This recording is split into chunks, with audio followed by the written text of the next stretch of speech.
안녕하세요, 여러분.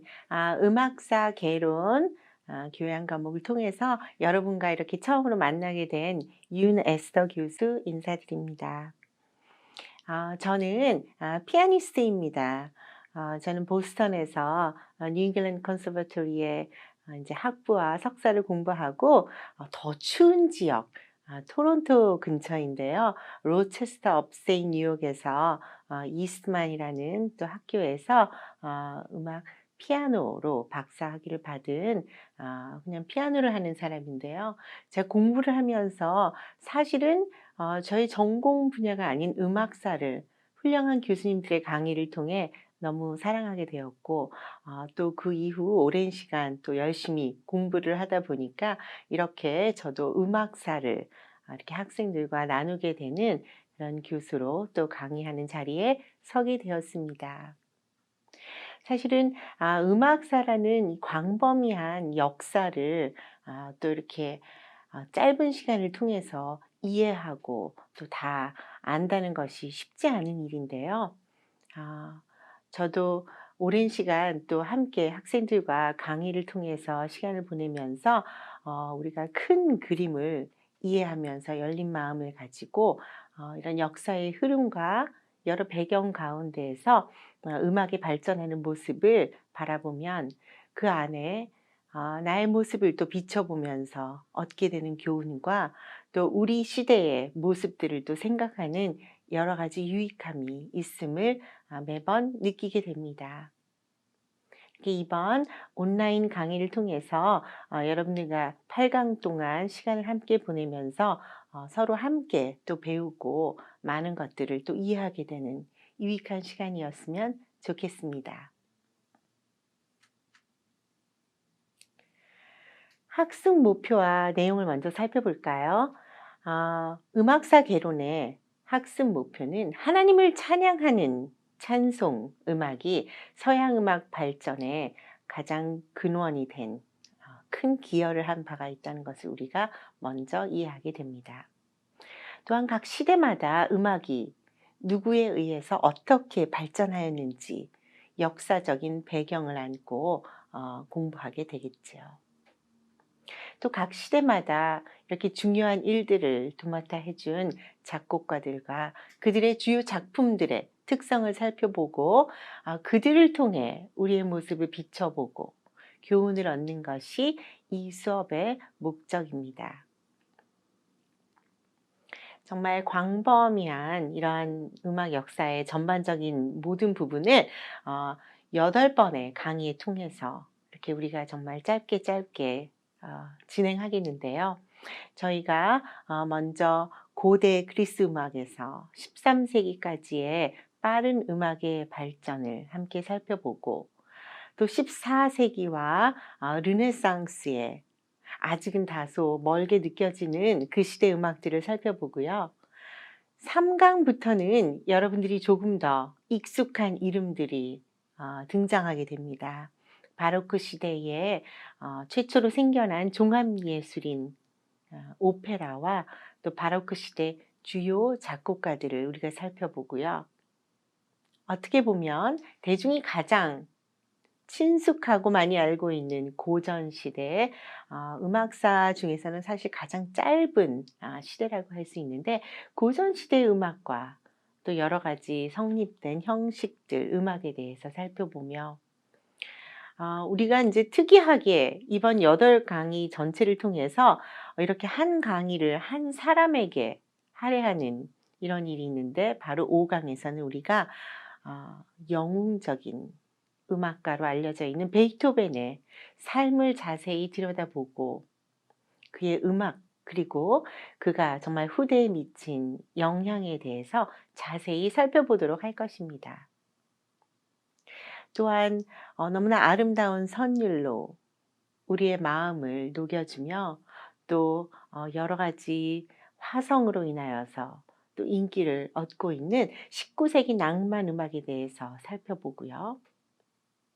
그런 가운데 낭만 음악 후기에 가서는 어떠한 현상들이 있는지를 7강에서 살펴보며 정말 너무 짧지만 8강을 통해서 20세기, 21세기 현대의 음악 흐름을 우리가 함께 이야기하게 되겠습니다.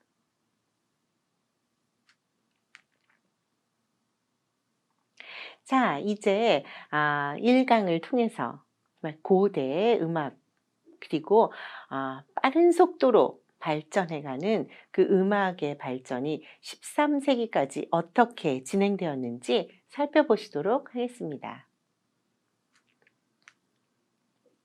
1강의 학습 목표로는 고대 그리스 음악의 굉장히 멀고 먼 시대의 이야기지만 그 음악이 어떻게 서양 음악의 근간이 되었는지 우리가 살펴보게 되겠습니다. 또한 중세시대의 교회 음악이 정말 음악뿐 아니라 생활 전반의 모든 것들을 약간은 통제하는 그런 부분이 있었는데 교회 음악의 역할에 대해서 우리가 배우고 교회 음악이 벌써 성장하자마자 변질되어가는 안타까운 모습도 바라보게 될 것입니다.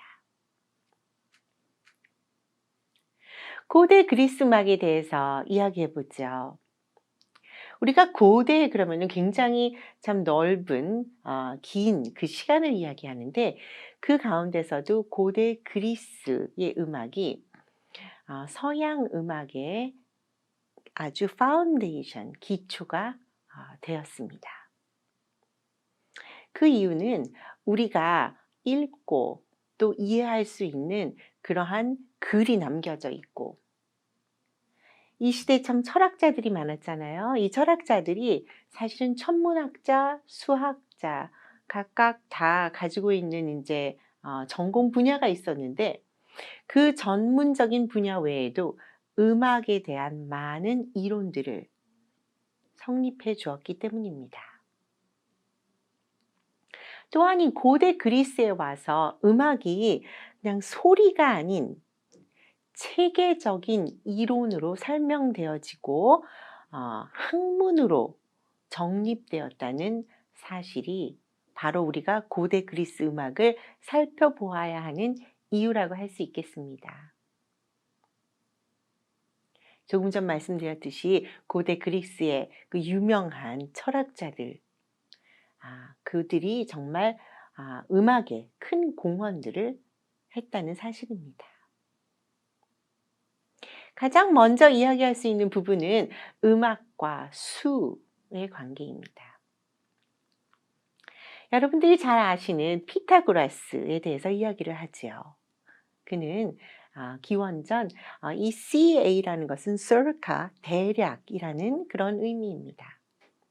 우리가 이제 먼 옛날에 태어난 사람들에 대해서 이야기를 할 때 정확한 출생 연도를 알 수 없기 때문에 대략이라는 저 circa를 연도 앞에 붙입니다. 피타고라스는 어떤 사람이었습니까? 그는 수학의 아버지라고도 불리우고요. 또한 배음을 성립해준 배음 규칙을 우리에게 남겨준 배음의 아버지라고도 불리고 있습니다. 또 다른 그에 대한 많은 호칭들이 있는 것으로 압니다. 이렇게 고대 그리스 시대에 피타고라스가 유명한 스승이었는데 스승이 이제 어떻게 우리에게 전해지는 글들을 남겼는가 우리가 먼저 이해해 보면요. 스승은 이렇게 뒷짐지고 걸어가면서 여러 가지 생각나는 말들을 그때그때 남깁니다. 그럼 제자들이 따라다니면서 스승이 남기는 말들을 열심히 받아 적고 그것이 글로, 논서로 우리에게 전해지든지 또는 대화체로 여러 다양한 그런 문헌으로 남겨져 있습니다. 어느 날 피타고라스가 뒷짐을 지고 제자들과 함께 마을을 거닐고 있었습니다. 그런데 그가 갑자기 걸음을 멈추고 어느 곳을 방문합니다. 그곳은 대장간이었습니다. 대장장이들이 이렇게 번갈아 가면서 두드리는 굉장히 시끄러운 소리가 났겠지요. 피타고라스가 대장장이들에게 질문을 합니다. 잠시만요. 조금 전에 두드렸던 그 부분 두드려 주세요. 제가 소리를 듣고 싶습니다. 영문을 모르는 대장장이들은 피타고라스 선생이 부탁하는 대로 따라서 이 소리 저 소리 여기저기를 두드립니다. 그리고 황급히 집으로 간 피타고라스는 모노코드라는 하나의 실로 만들어진 악기 같은 것을 제작합니다. 그리고 그 자리에 앉아서 조금 전에 들었던 소리들에 의존하여 그 실의 중간 부분 3분의 2 지점, 4분의 3 지점, 수학적으로 여러 부분을 계산하여 소리를 뜯어 관찰하기 시작합니다. 그리고 그가 우리에게 남겨준 것은 바로 7번의 배음 법칙입니다. 그는 배음의 현상을 실험으로 수학적인 실험으로 확인하고 이론화하였습니다. 그럼 과연 이 배음이 무엇인지 함께 살펴보도록 하실까요? 그 모든 미사가 음악으로 진행되었기 때문에 당연히 중세시대의 음악이 발전할 수밖에 없는 그러한 배경이 되겠습니다. 이러한 배경을 가진 중세시대의 음악이 어떻게 발전하였는지 우리 잠시 쉬고 계속해서 자세히 살펴보도록 하겠습니다.